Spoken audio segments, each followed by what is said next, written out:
물을 포도주로 만드신 예수님. 자, 여러분, 누구세요? 네, 예수님이세요. 예수님께서 30살이 되신 후부터, 그때부터 정말 본격적으로 복음 전파를 시작하셨습니다. 그리고요, 그때부터 예수님의 제자들도 한 사람, 두 사람, 세 사람 이렇게 세워지기 시작을 했죠.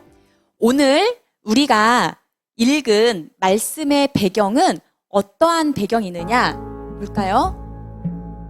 예수님께서 지금 결혼식에 초대를 받으셨어요. 홀례라고 성경에는 기록되어 있죠. 결혼 잔치에 초대를 받으셨어요. 그리고 이미 그곳에는 예수님의 어머니인 마리아도 계셨어요. 그래서요, 이제 예수님께서 제자들과 함께 가나에서 열리는 혼인 잔치에 가십니다.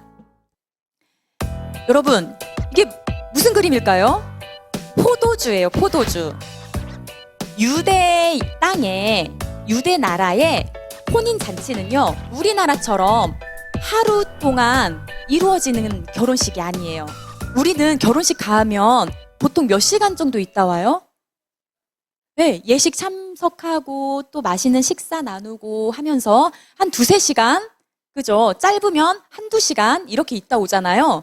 그런데 이 시대 때 유대 나라의 혼인잔치는 7일 동안, 거의 일주일 동안 진행이 됩니다.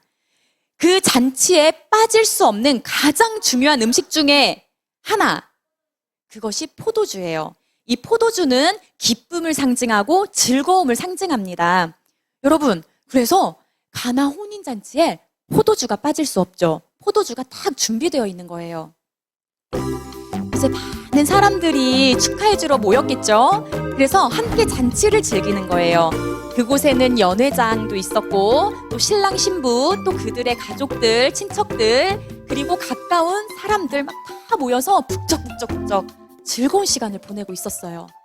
예수님도 제자와 함께 이렇게 좋은 시간을 보내고 계셨겠죠. 그런데 여러분, 큰일 났어요. 뭐냐면 준비했던 포도주가 글쎄 동이 난 거예요. 근데 우리가 생각했을 때 포도주?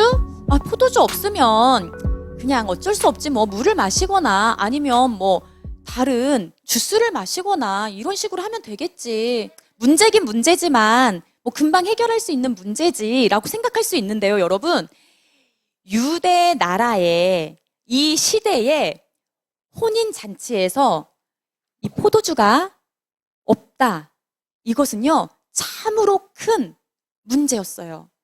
자, 선생님이 한번 찾아봤어요. 성경에 이렇게 설명되어 있는 주석을 보니까 뭐라고 설명이 되어 있냐면 유대인의 결혼잔치에서 포도주가 떨어졌을 때 그 결과는 막 잔치의 즐거움을 떨어뜨리는 정도가 아니라요. 주인이 수치를 당하고 심할 경우는 법적인 소송까지 받게 되는 것이 당시 관습이었다고 합니다. 엄청난 큰 문제죠? 그런데 이 문제가 지금 가나 혼인잔치에 벌어진 거예요. 문제가 생긴 거예요. 이 문제를 예수님의 어머니인 마리아가 알았어요. 그래서 마리아는요, 예수님에게로 곧장 갑니다. 이 잔치를 주관하고 있는 어떤 주인에게 간 것도 아니고요. 신랑 신부, 그 부모님께 찾아가서 문제를 말한 것이 아니라 마리아는 곧장 예수님께로 갔어요. 그리고 예수님께 이렇게 얘기를 하죠. 이 집에 포도주가 떨어졌구나. 자, 마리아는 어떤 의도를 가지고 예수님께 말한 것일까요? 정답이에요. 자, 여러분, 마리아가 예수님께 말한 것은 어떤 정보 전달. 아니, 글쎄 예수야, 이 집에 지금 아직 잔치도 한참 남았는데 포도주가 떨어졌댄다. 어떤 이 정보를, 포도주가 떨어진 그 사실을 알린 것이 아니고요. 우리 친구가 얘기한 것처럼 예수야, 포도주가 떨어졌다는구나. 네가 좀 해결해라. 이런 의도로 마리아가 예수님께 얘기를 했어요. 그런데 여러분이 예수예요. 내 어머니가 나에게 와서 얘기를 해요. 그리고 나에게는 문제 해결을 할 능력까지 있어요. 그럼 여러분 어떻게 하시겠어요? 내가 예수님이라면. 그렇죠? 그렇게 우리 보통 그렇게 생각하잖아요. 그런데 우리 한번 말씀을 봅시다. 여러분, 4절입니다. 정답이에요. 우리 말씀을 보고 한번 읽어봅시다. 자, 4절은 마리아가 예수님께 여기 떨어졌다, 포도주가 없다 이렇게 얘기했을 때 예수님께서 마리아, 어머니 마리아에게 하신 말씀이에요. 자, 4절. 자, 성경책 다 찾았죠? 함께 읽읍시다. 시작. 예수께서 이르시되 여자여 나와 무슨 상관이 있나이까 내 때가 아직 이르지 아니하였나이다. 자, 여러분, 여기서 예수님께서 첫 단어 뭐라고 시작해요? 여자요. 그러면 우리나라 정서상, 우리의 정서상, 아니 어떻게 엄마한테 여자요 이러지? 예수님 이상하다. 예수님 이러실 분 아닌데 좀 예의 없이 왜 이렇게 말씀하시지? 이렇게 우리가 오해할 수 있는데, 여자여라고 해석된 이 단어를 원어 그 의미로 보면 이것은 아주 격조 있는 그런 호칭이래요. 품격 있는 호칭. 그래서 예수님께서 어머니를 막 하찮게 대우하는 그런 단어가 아니라 아주 격식 있고 품격 있는 호칭으로 어머니를 불렀다는 거죠. 그러면서 이렇게 말씀하셨어요. 우리 친구들 읽은 것처럼, 아니 어머니 이게 나와 무슨 상관이 있습니까? 그리고 그 다음 뭐라고 말씀하셨죠, 여러분? 네, 내 때가 아직 이르지 아니하였나이다. 근데 여러분, 여기서 내 때라고 나오죠? 이게 무슨 때를 의미하는 걸까요? 자, 1번. 내가 이 물을 포도주로 만들 그 때가 아직 아니에요. 한 1시간 더 기다려야 돼요. 이런 시간적 의미를 담고 있을까요? 아니면 두 번째, 내 때, 내가 모든 사람을 구원하기 위하여 십자가에 매달려 죽어야 하는 그때, 어떤 때를 말하는 걸까요? 정답, 박수. 2번이에요. 우리가 그냥 무심코 읽으면 예수님께서 이거 기적을 베푸시긴 할 텐데 아직 시간적으로 안 됐구나 이렇게 여길 수 있는데, 그게 아니에요. 예수님께서 하신 이 말씀은 너무나 중요한데 이렇게 말씀하시는 거죠. 어머니, 이게 나와 무슨 상관이 있습니까? 이 의미는 나는 어떤 문제를 해결하러 이 땅에 온 것이 아닙니다. 문제 해결자가 되기 위해 이 땅에 온 것이 아닙니다. 내 때가 아직 이르지 아니하였습니다. 이거는 나는 십자가에 매달려 죽기 위하여 구원자로 이 땅에 왔습니다 라는 의미가 있다라는 거예요. 그래서 이 사건을 예수님께서 나는 하나님의 아들이고 이 땅에 구원자로 왔다라는 것을 공포하는 말씀인 것입니다. 정말 중요해요. 자, 마음속에 별표 5개 그리세요. 자, 넘어갑시다. 예수님께서 이렇게 말씀하셨죠? 마리아 심정 어땠을까요? 아니, 엄마인 내가 이렇게 얘기했는데 예수가 나랑 무슨 상관이 있냐고, 내 때 아직 아니라고 거절을 당한 거잖아요, 어떻게 보면. 그래서 속상하다 이렇게 돌아갈 수도 있는데 마리아는 그러지 않았어요. 마리아는 예수님을 믿고 알았던 거죠. 그래서 옆에 있는 하인에게 이렇게 얘기합니다. 예수님이 너희에게 어떤 말씀을 하시든지 그대로 하라 라고 당부를 해요. 그리고 이제 잔치하는 그 현장에 다시 돌아가시죠. 여러분, 예수님께서 얼마 지났는지는 모르지만 이제 하인들을 불러서 무언가를 지시합니다. 그 전에 선생님이 이 그림에 대해서 설명을 해줄게요. 여러분, 저 항아리는 우리가 아까 앞에서 봤던 포도주가 담긴 그 항아리와 동일한 모양입니까? 달라요. 그죠? 맞아요. 기억력 너무 좋아요. 달라요. 이 항아리는 돌 항아리인데 정결 예식을 지키기 위하여 물을 담아놓는 항아리예요.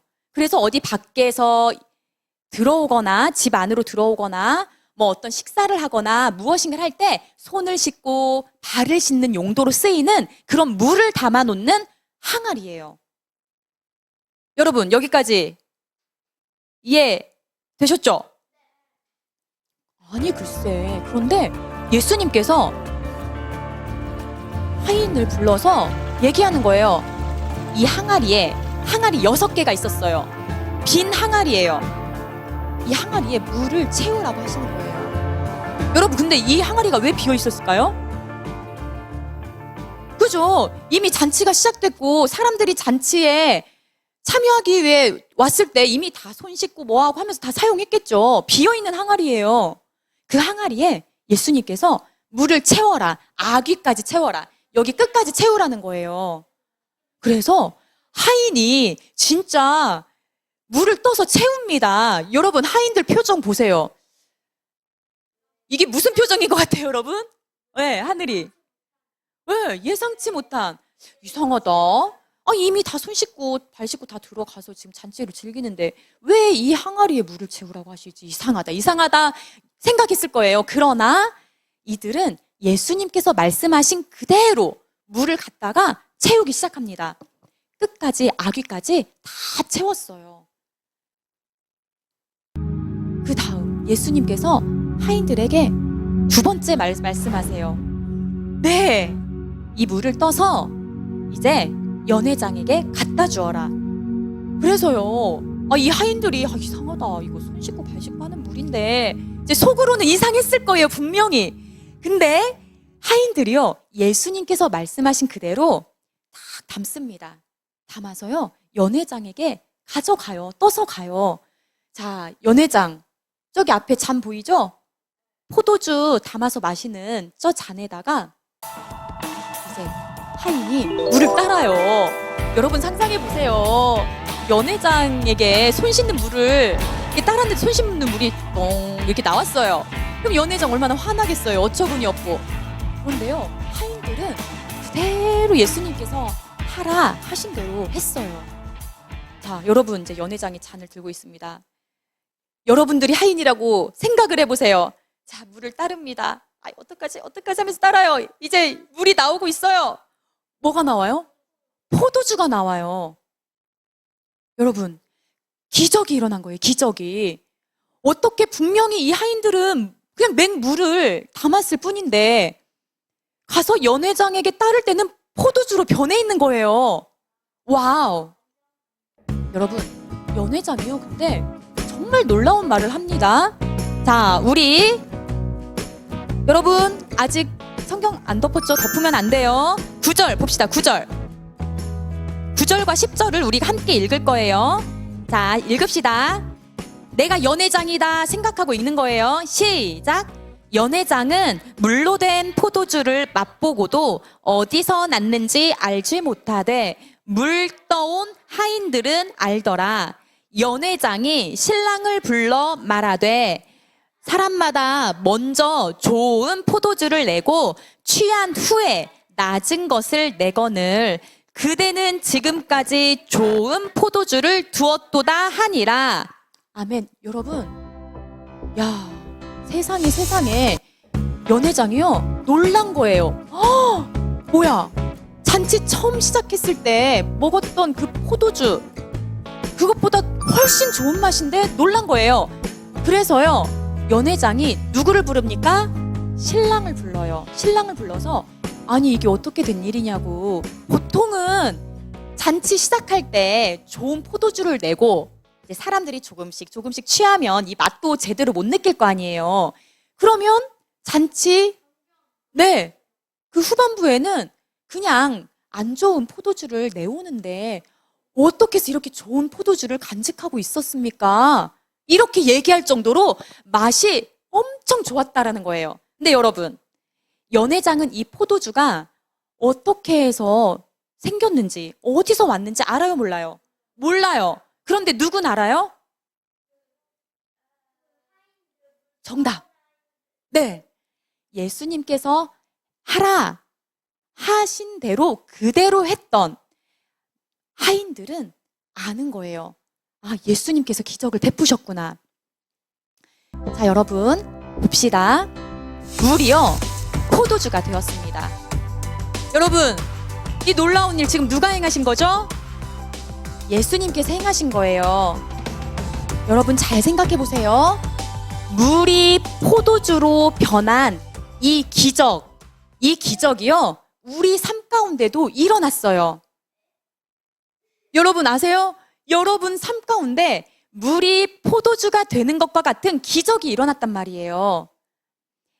손 씻고 발 씻고 그냥 버려지는 이 물이 잔치에서 가장 으뜸이 되는 포도주가 된 것처럼 우리도 예수님을 만남으로 인하여 죄인 된 우리가 예수님을 믿음으로 하나님의 자녀가 되었어요. 이 기적이 우리에게도 일어난 거예요. 여러분 믿으십니까? 아멘. 여러분 그런데요. 우리가 오늘 말씀 속에서 정말 중요한 것 한 가지를 오늘 듣고 배울 거예요. 그건 뭐냐면 봅시다. 와, 잔치에 엄청난 큰 문제가 생겼어. 글쎄 포도주가 동이 났어. 마리아 봐. 마리아는 다른 사람에게 이걸 해결해달라고 한 게 아니라 예수님께로 곧장 갔지. 그래, 문제가 생겼을 때 가장 먼저 예수님께로 달려가야 해. 자, 그리고 두 번째, 하인들 예수님께서 하라 그대로 했더니 야, 물이 포도주로 변하는 이 기적을 경험했어. 우리도 예수님께서 말씀하신 대로 그대로 순종하면 예수님께서 행하시는 기적을 맛보는 거야. 우리 보통 이 말씀 본문 속에서 이러한 교훈을 얻고 깨달음을 얻어요. 이거 틀린 걸까요? 맞는 걸까요? 맞는 거예요. 너무너무 중요한 깨달음이죠. 그런데 정말 중요한 것 한 가지가 있습니다. 이것들보다 더 앞서는 이 본문 말씀의 본질, 핵심이 있어요. 네, 하늘이 뭘까요?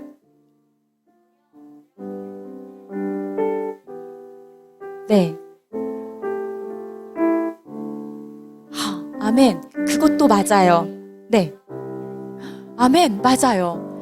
그런데 오늘 말씀 속에는 예수님께서 이렇게 물이 포도주로 된 기적을 일으킨 이 사건을 뭐라고 표현하느냐? 자, 여러분 14절입니다. 11절입니다. 우리 함께 읽어볼게요. 이 한 구절 안에 정말 중요한 단어 하나가 있어요. 찾아보는 거예요. 먼저 읽읍시다. 시작. 예수께서 이 첫 표적을 갈릴리 가나에서 행하여 그의 영광을 나타내심에 제자들이 그를 믿으니라. 아멘. 여러분, 이 구절에서 우리가 오늘 듣고 배운 말씀에 정말 핵심을 가르쳐주는 단어 하나가 있어요. 찾아보세요. 힌트 두 글자입니다. 손 들고 얘기해볼까요? 자, 하빈이 누나가 조금 빨랐어요. 하빈이. 자, 하늘이는 뭔 것 같아요? 두 글자예요. 네, 선생님이 정답을 알려줄게요. 정답! 표적입니다.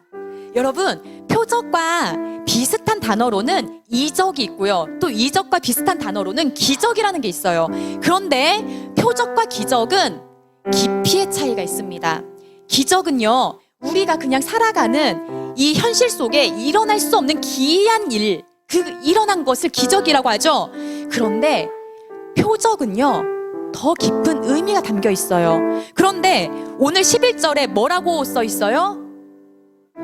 이 첫 표적을 이라고 나왔죠. 표적, 선생님이 쉽게 설명해 줄게요. 표적이란 무엇을 의미하냐면 예수님께서 그리스도, 메시아, 즉 구원자이심을 믿게 해주는 사건을 표적이라고 해요.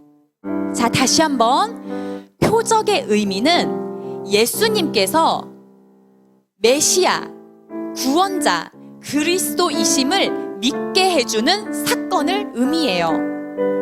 그러면 여러분, 오늘 물이 포도주로 변화된 이 사건은 무엇을 말하고자 하는 것일까? 그것은 바로 나 예수가 이 땅을 구원할 메시아로, 구원자로 이 땅에 왔다. 이것을 믿게 해주는 사건이라는 거죠. 그러니 여러분, 이제 말씀을 정리하도록 하겠습니다. 오늘 물이 포도주로 변한 이 사건을 우리가 읽고 기억하고 생각할 때 중요한 것은 예수님은 우리의 문제를 해결해 주시는 해결자야. 이거 아니고요. 예수님은 우리를 구원하러 이 땅에 오신 우리의 구원자, 그리스도이셔. 이것이라는 것입니다. 여러분, 그러니 우리 꼭 기억해야 돼요. 우리가 살아갈 때 어려운 일을 만났죠? 그럴 때, 이 문제 예수님이 해결해 주셔. 나 힘들어. 이 문제 예수님께서 해결해 주셔. 예수님은 내 문제의 해결자셔. 이것도 물론 귀한 믿음이죠. 그러나 여기서 끝나면 안 돼요. 더 깊이 들어가야 돼요. 가장 본질적인 핵심은 예수님은 누구를 구원하러 이 땅에 오셨다고요? 나 자신을 구원하러 오신 나의 구원자이십니다. 아멘이십니까? 아멘. 그러니 여러분, 우리 예수님을 나의 구원자로 믿고 이 예수님께 감사하며 상황 속에서도 예수님께 나아가는 우리 예담이 친구들 다 되시길 축복합니다. 아멘.